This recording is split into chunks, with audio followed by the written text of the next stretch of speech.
Bonjour à tous. Le peuple est en train de jubiler depuis ce matin et c'est une bonne chose. Mais ce que le peuple ne comprend pas, c'est que c'est un simulacre de coup d'État. C'est un coup d'État arrangé. Soyons intelligents. Ce qui se passe, c'est que il fallait que la France trouve une sortie honorable à Ali Bongo en permettant justement de préserver ses intérêts au Gabon. Si les élections étaient faites dans les normes, les résultats donnés dans les normes, et la victoire qui est revenue normalement en Ndossa, la France devait perdre ses intérêts.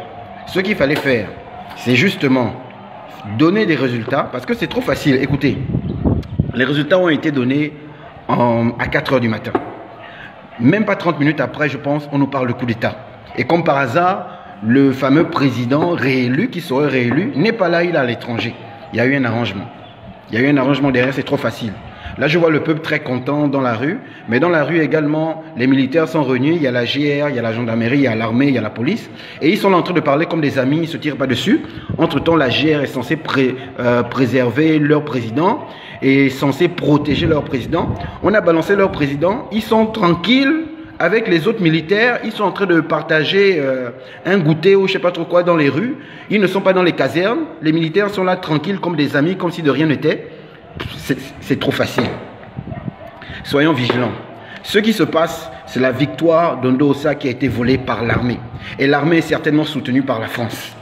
Ce coup d'État est un simulacre de coup d'État. Ce coup d'État est un coup d'État arrangé pour voler la victoire du peuple. Tout le monde est content parce qu'Ali est parti au travers du coup d'État. Oui, mais Ndossa, il faut qu'il soit président de la République car c'est lui qui a gagné les élections. Mais ceux qui sont venus parler à la télévision, qu'est-ce qu'ils ont dit? Que les élections sont annulées parce que c'est truqué, on dissout tout, l'Assemblée nationale, on dissout toutes les institutions, mais on ne nous parle pas de la victoire d'Ndossa. Donc, il fallait empêcher un soulèvement populaire qui réclamait la victoire d'Ndossa.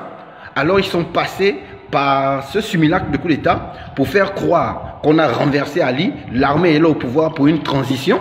Mais quelle transition? On va parler de quelle transition alors que nous savons qu'Ndossa a gagné les élections. C'est Ndossa qui doit être président de la République et non pas une quelconque autorité qui va venir pour une quelconque transition. Ça n'a pas de sens du tout.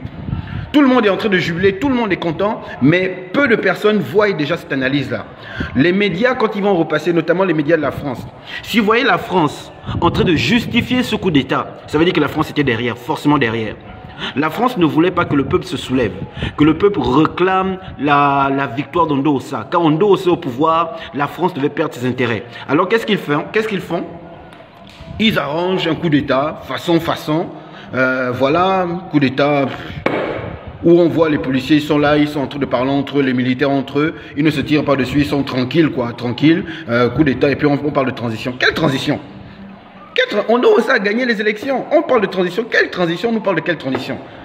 Arrêtons ça, arrêtons ça. On est en train de jubiler, c'est bon. Ali est parti, mais la France est restée. Et la France va mettre un autre pion. On doit réclamer la victoire d'Ndossa. Je vois les gens en train d'acclamer l'armée. L'armée a fait quoi? L'armée a fait quoi? L'armée a battu campagne. L'armée est allée aux élections. C'est Ndossa qui a gagné les élections. Le peuple est en train d'acclamer l'armée, ce n'est pas l'armée qu'on doit acclamer, on doit acclamer Ndossa et réclamer la victoire d'Ndossa. Là, l'armée est en train de confisquer la victoire. Arrêtons de jubiler. On est en train de jubiler parce qu'Ali est parti, mais derrière, vous ne voyez pas ce qui se passe, on verra la suite.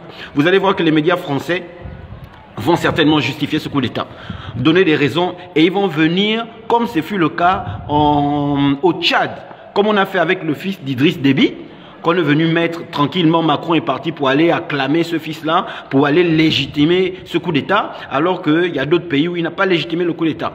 D'accord? Au Mali, ils n'ont pas légitimé le coup d'État, ils ont refusé ce coup d'État-là. En Guinée, ils ont refusé. Au Burkina Faso, ils ont refusé. Au Niger, ils ont refusé. Mais si au Gabon, ils acceptent le coup d'État, comme ils ont accepté au Tchad, c'est la France qui est derrière parce qu'ils veulent voler la victoire du peuple et ils veulent toujours préserver leurs intérêts.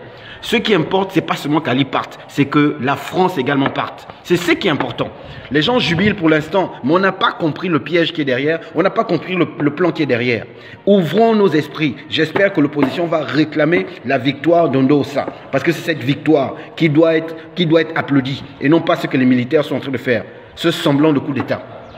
C'est n'importe quoi.